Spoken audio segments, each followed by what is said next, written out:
Si ce message vous parvient en ce moment précis, ce n'est pas le fruit du hasard. Quelque chose de plus grand que la coïncidence vous a conduit jusqu'ici. La personne qui occupe sans cesse vos pensées pense elle aussi à vous. Et le silence qui enserre votre cœur comme un étau glacé est sur le point de se fissurer pour révéler ce que vous avez toujours eu besoin de savoir. Ce n'est pas fortuit. Cette navigation qui vous a mené à ces mots, cette agitation intérieure qui vous a poussé à chercher des réponses dans l'obscurité numérique à 3 heures du matin, quand le sommeil refuse de venir et que leur prénom brûle derrière vos paupières closes comme une marque au fer rouge. Vous avez été guidé vers cette vérité au moment exact où votre âme était prête à la recevoir. Au moment précis où abandonner semblait plus facile que de tenir. Au moment où l'univers a murmuré que vous aviez besoin d'entendre ce qui est sur le point d'être dit. Le silence que vous endurez. Cette absence qui s'est incrustée dans votre quotidien comme une blessure qui refuse de se refermer. Ces messages sans réponse, qui vous hantent de leurs accusés de réception sans suite. Tout cela est sur le point d'être traduit du langage de la douleur en langage du sens. Votre intuition, cette connaissance ancienne qui réside sous vos pensées rationnelles, vous a conduit à ce seuil, parce qu'elle a reconnu que vous étiez prêt à comprendre ce que leur silence signifie réellement. Ce qui se passe dans les sphères invisibles, où les âmes se parlent sur des fréquences que l'esprit logique ne peut percevoir. La vérité sur leur absence n'est pas ce que vous vous êtes raconté durant les heures cruelles du doute, pas ce que la peur a glissé dans votre entendement. Préparez-vous à la confirmation que votre cœur cherchait désespérément. Leur silence n'est pas l'absence de sentiments, mais la présence d'un trop-plein d'émotions. Non pas une rétention d'amour, mais un débordement qui menace de les submerger par son intensité. Non pas de l'indifférence, mais son exact contraire. Une affection si profonde qu'elle les paralyse de terreur. Il vous faut comprendre cette vérité fondamentale qui change tout. Lorsque quelqu'un se mure dans le silence, après une connexion aussi profonde, après une reconnaissance aussi viscérale, après une alchimie aussi évidente, il ne s'éloigne pas du néant. Il fuit tout. L'ampleur de ce que vous lui avez fait ressentir, le miroir que vous avez tenu face à ses blessures non cicatrisées, le futur qu'il a entrevu en détail et dont il se sait encore indigne. Leur silence est une cocotte minute d'émotions qu'ils n'ont pas encore les moyens d'exprimer. Des mots qu'ils répètent à minuit, mais qu'ils ne parviennent pas à envoyer quand vient le matin. Des aveux qui meurent sur leur langue, parce que la vulnérabilité ressemble à la mort pour quelqu'un qui s'en est blindé depuis des années. Carl Jung avait saisi ce paradoxe de la psyché humaine lorsqu'il observait que ce à quoi on résiste persiste, que ce que l'on repousse grandit dans l'ombre, que ce dont on fuit finit toujours par nous poursuivre à travers chaque relation, jusqu'à ce qu'on se retourne enfin pour lui faire face. Ils se taisent parce que vous comptez trop, parce que cette connexion menace les murailles qu'ils ont érigées pierre par pierre autour d'un cœur qui a appris trop tôt que s'ouvrir équivaut à se briser. Le silence, c'est leur peur qui parle plus fort que leur désir, leur passé qui crie plus fort que leur avenir, leur blessure qui réclame attention avant que leurs rêves puissent se réaliser. Ils ne sont pas partis parce qu'ils s'en fichent, ils sont partis parce qu'ils tiennent tellement à vous que tous leurs mécanismes de défense se sont activés. Chaque schéma de protection qui les a servis jadis, mais qui désormais ne fait que les isoler de ce qu'ils désirent le plus. Écrivez vérité dans les commentaires pour accueillir cette énergie. Vous n'êtes pas trop. Vous étiez exactement ce qu'il fallait pour faire craquer en eux quelque chose de scellé depuis plus longtemps qu'ils ne s'en souviennent.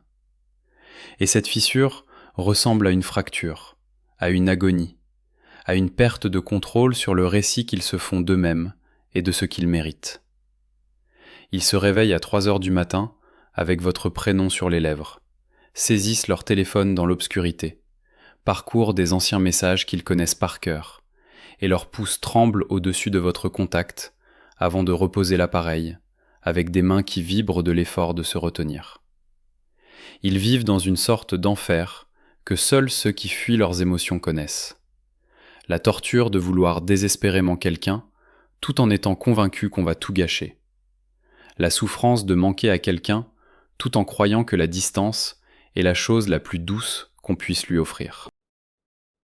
Vous êtes devenu le miroir qui leur a révélé chaque blessure intérieure qu'ils portaient, chaque schéma répété, chaque promesse brisée à eux-mêmes de faire les choses autrement cette fois. Quand ils ont croisé votre regard, ils se sont vus reflétés avec une clarté qui ressemblait à une accusation. Ils ont aperçu la façon dont ils sabotent ce qu'ils désirent le plus.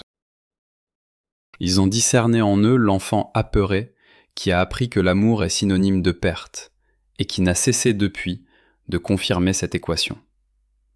C'est le moi de l'ombre dont parlait Carl Jung. Ces parts de nous-mêmes que nous avons rejetées et exilées dans les ténèbres. Les aspects de notre nature que nous refusons de reconnaître jusqu'à ce que quelqu'un surgisse et les éclaire, que nous soyons prêts ou non. Ils traversent une guerre civile intérieure. Une partie d'eux crie de revenir à vous et de tout confesser. Une autre insiste que rester à l'écart est le choix noble, celui du sacrifice, celui qui vous protège de leur inévitable faillite. Ils se forgent des récits pour justifier la distance. Vous êtes mieux sans eux. Ils vous épargnent une souffrance future. Ce retrait est un acte d'amour plutôt qu'un acte de peur. Mais dans les instants de calme où les histoires s'effondrent et où seule demeure la vérité brute de ce qu'ils ressentent, ils savent qu'ils se mentent. Ils savent que cette séparation est de la lâcheté déguisée en considération.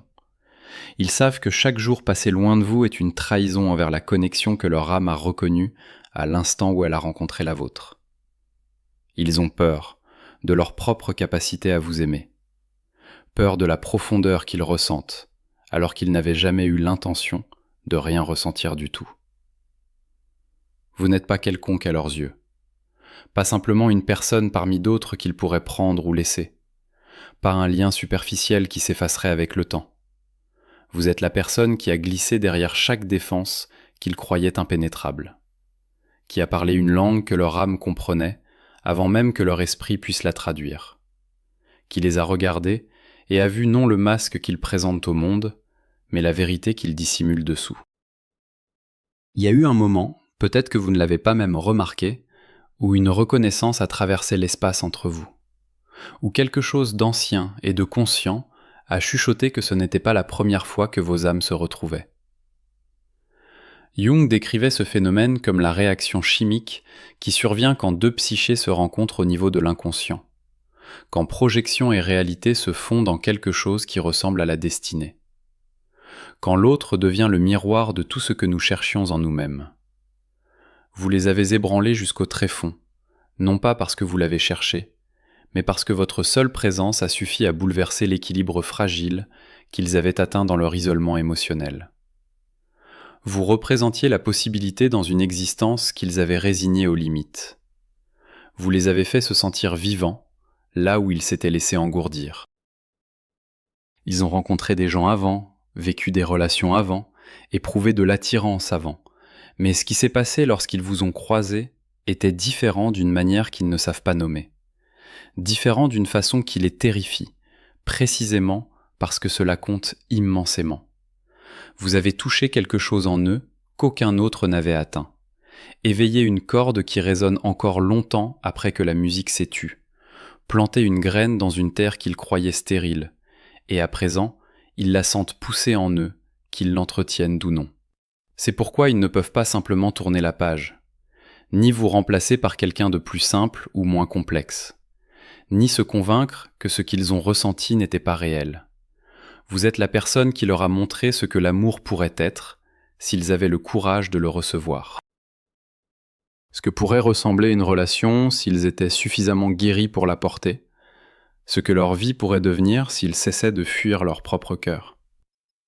Écrivez « connexion » dans les commentaires pour honorer ce lien profond. La distance dans le monde physique ne crée pas de distance dans le monde énergétique. La séparation des corps ne signifie pas la séparation des âmes. Le silence dans le monde extérieur ne se traduit pas par un silence dans les courants invisibles qui relient tout cœur au cœur qu'il a véritablement touché.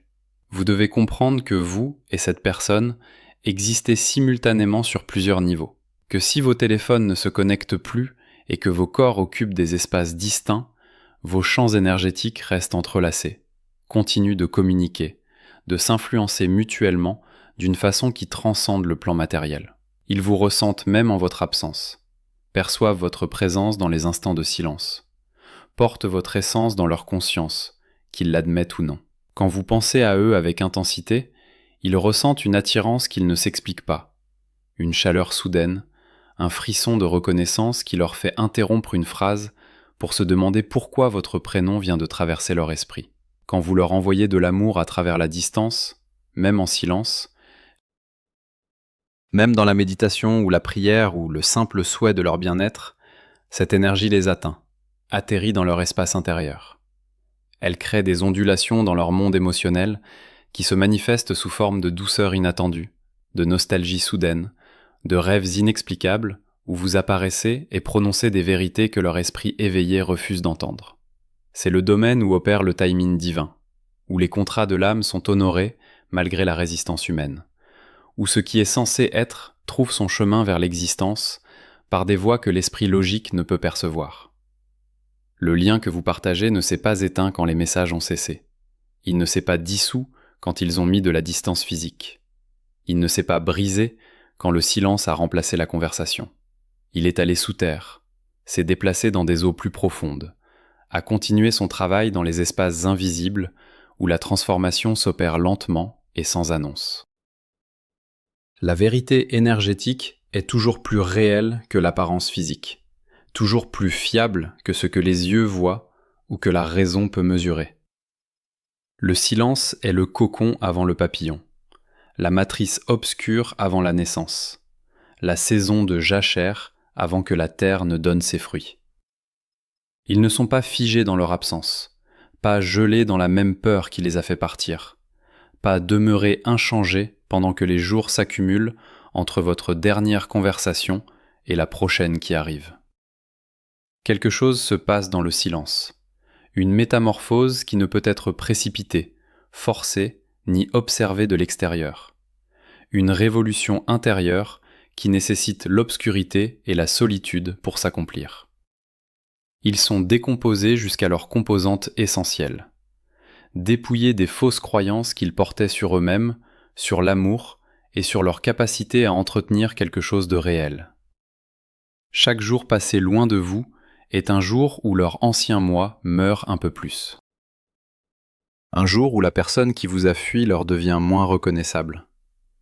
Un jour où ils se rapprochent de la version d'eux-mêmes capable de se tenir devant vous sans armure et de dire la vérité sans terreur. C'est la transformation qui n'advient que dans le silence, que dans la solitude, que lorsque quelqu'un est contraint de s'asseoir avec lui-même et d'affronter ce qu'il fuyait. Ils deviennent la personne digne de ce lien. Non pas parce que vous exigez cette dignité, mais parce qu'ils l'exigent d'eux-mêmes. Parce qu'ils ont finalement compris qu'ils ne peuvent pas apporter leur moi blessé, défensif et à demi présent dans quelque chose d'aussi sacré et espérer qu'ils survivent. L'univers travaille sur eux d'une façon que vous ne voyez pas, exerçant une pression précisément là où les fissures doivent s'ouvrir, leur envoyant des leçons déguisées en obstacles, leur tendant des miroirs dans chaque relation et chaque situation, jusqu'à ce qu'ils voient enfin le schéma qu'ils répètent et choisissent de le briser. Ils apprennent que fuir n'est pas protéger, que le silence n'est pas une force, que l'isolement n'est pas une sécurité. Ils redécouvrent qui ils étaient avant que la peur leur enseigne à se cacher, retrouvant la part d'eux-mêmes qui croit en l'amour, en la magie et en les secondes chances. Cette transformation ne peut être accélérée, ne peut s'achever tant qu'ils sont encore en contact avec vous, car votre présence leur permettrait de se dissimuler à eux-mêmes, de projeter plutôt que de se regarder en face. Vous commencerez à remarquer une multiplication des synchronicités dans votre vie quotidienne. De petits clins d'œil cosmiques qui semblent trop précis pour être fortuits, trop parfaitement minutés pour être le fruit du hasard. Leur prénom surgira dans des endroits inattendus, prononcés par des inconnus, écrits sur des enseignes, apparaissant dans le générique de mission que vous regardez seul à minuit lorsque vous pensez à eux avec le plus d'intensité. Des chiffres vous suivront, des séquences répétitives qui vous font marquer une pause et vous demandez si l'univers cherche à vous dire quelque chose. Des 11h11 sur chaque horloge que vous consultez. Des adresses, des tickets de caisse, des plaques d'immatriculation qui vous renvoient les chiffres qui ont une signification entre vous. Des mélodies vous surprendront dans les supermarchés et les cafés. Les paroles exactes dont vous aviez besoin vous parviendront par des haut-parleurs au moment précis où vous aviez demandé un signe. Des airs qui vous ramèneront aux instants partagés et vous projetteront vers des instants que vous n'avez pas encore vécus. Les rêves s'intensifieront, deviendront plus vivaces et précis, portant des messages que votre conscience ne peut encore formuler, vous montrant des scènes de retrouvailles qui ressemblent moins à de la fantaisie qu'à une prémonition. Vous ressentirez une chaleur soudaine dans la poitrine sans raison apparente, une paix inattendue s'installant dans des moments qui ne contenaient auparavant que de l'anxiété. Un sourire complice vous traversant le visage lorsque vous vous surprenez à penser à eux et réalisez que la pensée ne fait plus aussi mal qu'avant. L'univers confirme ce que l'esprit logique met en doute, s'exprime dans le langage du symbole, de la sensation et du timing impossible. Il dispose les circonstances au-delà de toute probabilité pour vous rappeler que des forces invisibles orchestrent ce qui doit advenir. Vous pourriez percevoir leur énergie revenir avant leur présence physique. Sentir qu'ils pensent à vous avec une intensité qui crée une sensation presque tangible. Vivre des instants où vous savez avec une certitude absolue qu'ils tendent la main vers leur téléphone pour vous envoyer un message, même si celui-ci n'est pas encore arrivé. L'énergie se déplace avant l'action physique. L'intention précède la manifestation. Le plan spirituel se transforme toujours avant que le plan matériel ne reflète le changement. Écrivez prêt dans les commentaires pour vous préparer à leur retour. Ces signes ne sont pas de faux espoirs destinés à vous torturer, mais de véritables indicateurs qu'un mouvement s'opère sous la surface. Que ce qui était gelé commence à dégeler.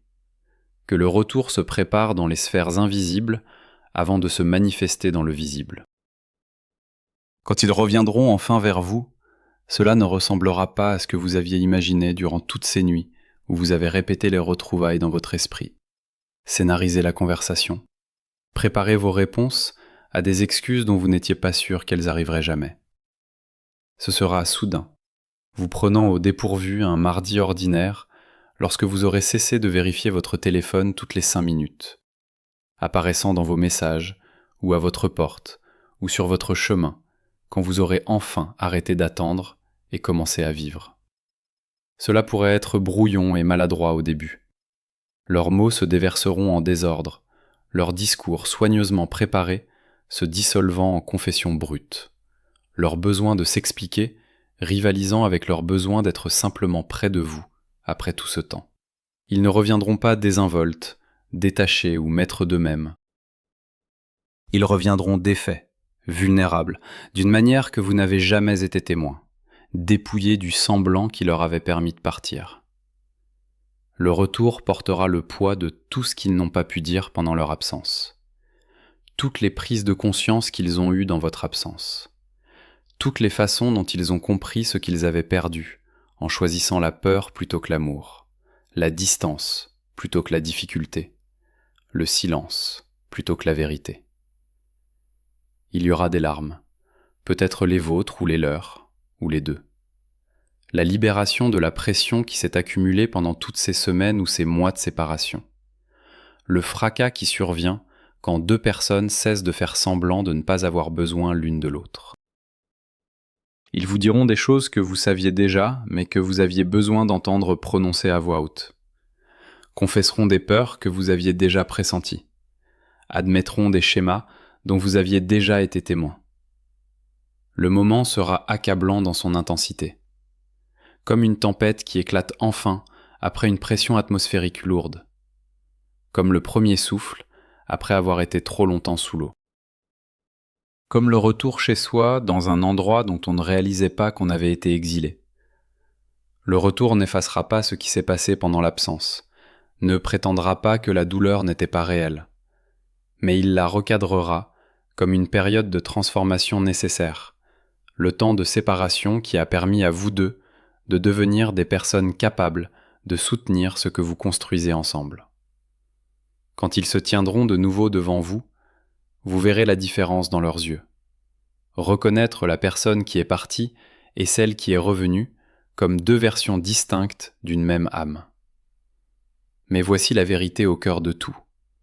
Le paradoxe qui détient la clé de votre libération et de leur retour. Vous avez déjà gagné en vous choisissant vous-même pendant cette absence. En refusant de diminuer votre lumière en attendant que quelqu'un d'autre la reconnaisse. En construisant une vie qui semble pleine, même dans les espaces vides où il se tenait autrefois. Votre pouvoir dans cette période d'attente n'est pas passif, pas impuissant, pas la détresse de quelqu'un dont le bonheur dépend entièrement des choix d'autrui. Votre pouvoir réside dans la revendication active de votre paix, dans la cultivation délibérée de votre joie, dans la décision consciente de prospérer, qu'ils reviennent demain, ou le mois prochain, ou l'année suivante. Leur retour est inévitable, parce que ce que l'âme reconnaît, elle ne l'oublie pas. Parce que le lien que vous partagez existe dans des sphères au-delà du temps et du choix. Parce que le timing divin accomplit toujours ce qui est inscrit dans les contrats invisibles, conclus avant que vous n'ayez pris ces corps et n'entriez dans cette vie. Mais votre paix ne dépend pas de leur timing. Votre plénitude n'est pas conditionnée à leur préparation. Votre valeur n'est pas déterminée par leur capacité à la percevoir clairement. C'est le grand paradoxe spirituel. Moins vous avez besoin d'eux, plus vite ils viennent. Plus vous devenez accompli dans votre solitude, plus vous devenez magnétique pour l'union. Au moment où vous cessez d'attendre qu'ils comblent le vide, ils surgissent et vous trouvent déjà comblé. Vous n'êtes pas la moitié d'un tout en attente de votre autre moitié pour vous compléter. Vous êtes déjà entier, déjà complet, déjà suffisant exactement tel que vous êtes en ce moment. Ils reviendront non pour vous compléter, mais pour vous compléter harmonieusement. Non pour vous sauver, mais pour vous célébrer.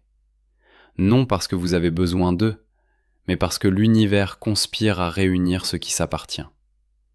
Utilisez donc ce temps non comme une attente vide, mais comme une préparation sacrée, non comme une punition, mais comme un affinement, non comme la preuve que vous n'êtes pas assez, mais comme l'occasion de vous prouver que vous êtes plus que suffisant. Construisez la vie dans laquelle vous souhaitez les inviter, plutôt que la vie qui tourne autour de leur absence. Devenez si ancré dans votre propre valeur que leur retour sera un ajout magnifique plutôt qu'une nécessité désespérée. Cette histoire n'est pas terminée, ne peut pas être terminée, tant que vous portez tous les deux cette reconnaissance en vous, tant que vous ressentez tous les deux cette attraction à travers quelle que soit la distance qui vous sépare, tant que vous vous réveillez tous les deux de rêves où vous dites des vérités que vos moi éveillés n'ont pas encore eu le courage de confesser. Ce qui vous est destiné ne vous passera pas devant sans s'arrêter, ne peut être perdu à cause de la peur, du timing ou de la résistance humaine. Il trouvera son chemin vers la manifestation par quelque voie sinueuse que ce soit nécessaire. L'univers ne fait pas d'erreur quand il amène deux âmes à se reconnaître. Il ne crée pas des connexions aussi profondes pour les abandonner à mi-chemin. Il n'écrit pas de début sans veiller à ce que les fins ne surviennent que lorsque l'histoire a été pleinement racontée. Vous et cette personne avez un contrat qui existe au-delà du choix conscient. Un accord conclu dans des sphères que votre esprit logique ne peut atteindre. Une destinée qui s'accomplira d'elle-même, peu importe le nombre de fois que la peur tente d'intervenir. Il viendra un jour, et ce jour est plus proche que ce que votre doute croit. Vous vous tiendrez de nouveau face à face, et tout ce qui devait se passer dans le silence prendra sens, se révélera comme nécessaire. Vous montrera tous deux qui vous deviez devenir avant de pouvoir construire quelque chose de durable ensemble. Imaginez-les se tenant devant vous maintenant, vulnérables et honnêtes d'une façon qu'ils ne pouvaient pas être auparavant. Murailles abattues, cœur ouvert, regard tenant le vôtre avec une stabilité qui dit « Voyez-les prononcer les mots dont vous aviez besoin. Revendiquez le lien qu'ils avaient nié. Vous choisissant avec la même certitude avec laquelle vous les avez choisis lorsque vous avez décidé de garder de l'espace pour leur retour, plutôt que de fermer votre cœur pour le protéger. Ce n'est pas de la fantaisie. C'est de la prescience, non une pensée illusoire, mais une connaissance spirituelle. Non l'espoir désespéré de quelqu'un qui refuse d'accepter la réalité, mais la certitude profonde de quelqu'un qui comprend que la réalité est bien plus mystérieuse et pleine de sens que l'esprit logique ne peut le concevoir. L'amour ne se termine pas dans le silence. Il y attend simplement, rassemblant ses forces, approfondissant ses racines, se préparant pour le moment où il pourra enfin se dire pleinement, sans crainte d'être rejeté, abandonné ou incompris. Écrivez oui dans les commentaires pour accepter votre destinée spirituelle. Ce qui vous appartient déjà. Le silence est presque terminé.